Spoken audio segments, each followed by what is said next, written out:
सत श्री अकाल। आज हम ये डिस्कस करेंगे सब में जोत जोत है सोई, तिस दे चानन सब में चानन होई। ये गुरु ग्रंथ साहिब जी के अंक 13 पे है और इसको गुरु नानक देव जी ने लिखा है। तो सबसे पहले इस लाइन को डिस्कस करते हैं। वैसे ये शुरू जो हो रहा है शब्द, ये इससे शुरू हो रहा है गगन में थाल, राग धनाश्री महला पहला है, अंक 13 पे। गगन में थाल रव चंद दीपक बने, तारिका मंडल जनक मोती। ये आपने कई बार आरती में भी सुना होगा। तो ये आरती की ही डिस्क्रिप्शन है कि आरती कैसी होनी चाहिए। क्योंकि जब गुरु नानक देव जी मंदिर में जाते थे और थाल में जब दिए सजाए जाते थे, जोत होती थी ना दियों की, तो उनको आरती आपने भी देखी होगी, जब मंदिर में जाते तो ऐसी आरती होती है। तो वो सोच में पड़ जाते थे कि वो इतना बड़ा प्रभु, जिसका इतना बड़ा ब्रह्मांड, जो पूरा यूनिवर्स, जो एक पावर है, वो उसकी आरती कैसी होनी चाहिए। तब उन्होंने ये आरती उचारी थी कि ये आरती इस उतने बेअंत प्रभु की जो आरती है, वो पूरी सृष्टि उसकी आरती कर रही है। तो सब में जोत जोत है सोई, मतलब कि वो जो जोत है, वो जो डिवाइन लाइट है, सबके अंदर वो लाइट है। हम we are a part of that divine light, ये गुरु नानक देव जी ने बोला था।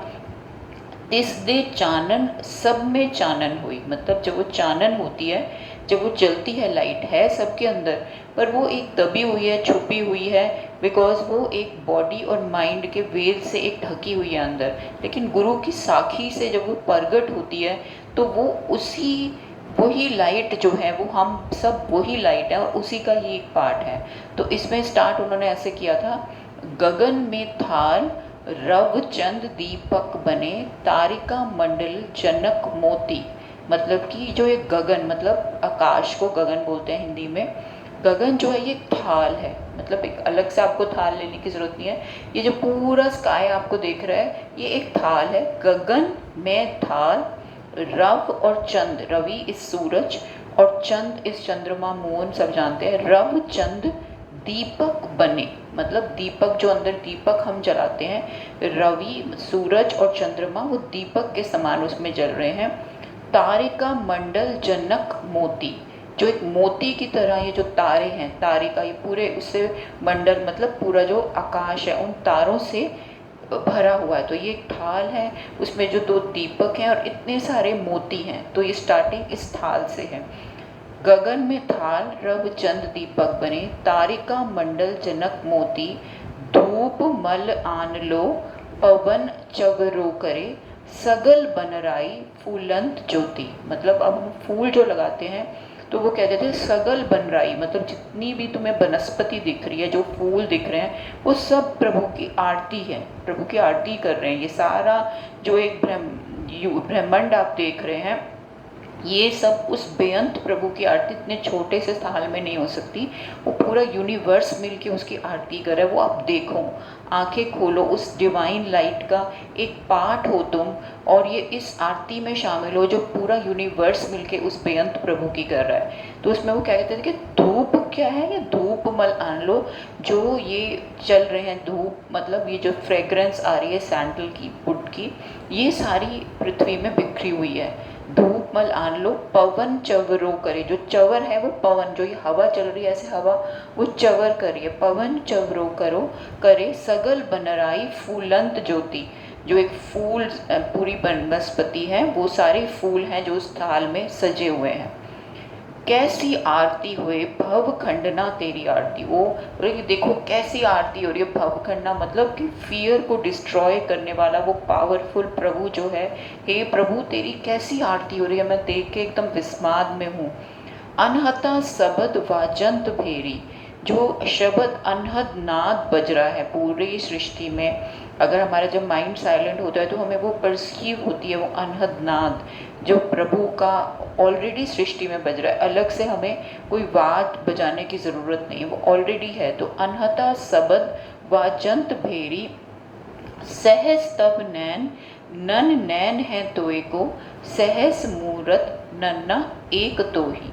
मतलब तेरे जो सहस थाउजेंड्स ऑफ तेरे आंखें हैं, सहस तब नैन, ये जितने भी लोग हैं जिनकी जितनी करोड़ों लोग हैं उनकी आंखें हैं, वो सब तेरी ही आंखें हैं। सहस तब नैन न नैन है तोहे को, सहस मूरत नन्ना एक तोहे। जो मूर्तें आप देख रहे हो मतलब जो स्ट्रक्चर्स, जो जितने भी स्ट्रक्चर्स हैं, जो बॉडीज़ हैं, दे आर लाइक स्ट्रक्चर्स, तो वो स्ट्रक्चर्स जितने भी वो सब प्रभु के ही बनाए हुए हैं। जो इतने सारे नैन हैं वो उसके हैं, तो ये सारे नैन भी तेरे हैं, ये मूर्तें भी तेरी हैं। इतनी सारी मूर्तों में तू बसा हुआ है और फिर भी तू निराकार भी है और साकार भी है। ये से तेरी आरती मिलके हो रही है ये सब। सहस तब नैन न नैन है तो एको, सहस मूरत नन्ना एक तो ही। वैसे तेरी कोई आंख नहीं है लेकिन वैसे हजारों आंखें हैं, वैसे तेरी कोई मूरत नहीं है लेकिन हजारों मूर्तें, ये सब तू ही है। सहस पद बिमल नन एक पद गंध बिन, सहस तब गंध इव चलत मोही। ऐसे ही पद मतलब पैर, कितने ही तेरे थाउजेंड्स ऑफ हजारों लाखों तेरे पैर हैं, जितने भी लोगों के पैर हैं वो तेरे ही पैर हैं, फिर भी तेरा कोई पैर नहीं है। और जो कितने ही नाक जो है, मतलब हर चीज़ का होना है, करोड़ों ही हैं और फिर भी नहीं है। मैं सब ये देख के बिल्कुल विस्माद में हो गया, मतलब वंडर में आ गया। वो प्रभु के ये वंडरस प्ले देख के, ये वंडरस क्रिएशन देख के उसके डेप्थ में जाते थे। और वो अंदर से जो एक आरती उन्होंने ये क्रिएट की थी कि ये आरती होनी चाहिए कि जब आप करो तो उस प्रभु की उस रचना में एकदम विस्माद में उसके साथ ही मगन हो जाओ। सब में जोत जोत है सोई, तिसते चानन सब में चानन हुई। वही जो जोत है जो सब इंसानों के अंदर है, वो तेरी ही पार्ट है, तेरा ही डिवाइन लाइट का एक पार्ट है। पर वो प्रगट कैसे होती है? गुर साखी जोत प्रगट हुई। जब गुरु की साखी होती है, जब गुरु की हम वाणी सुनते हैं तो उससे वो जोत प्रगट हो जाती है। जैसे पानी इतना नीचे दबा हुआ है धरती के अंदर, उसको निकालने के लिए उसको खोदना पड़ता है, ऐसे हमारे अंदर वो लाइट है, लेकिन वो हमारे विषय विकारों में, हमारे माइंड और बॉडी के एक वेल से ढकी हुई है।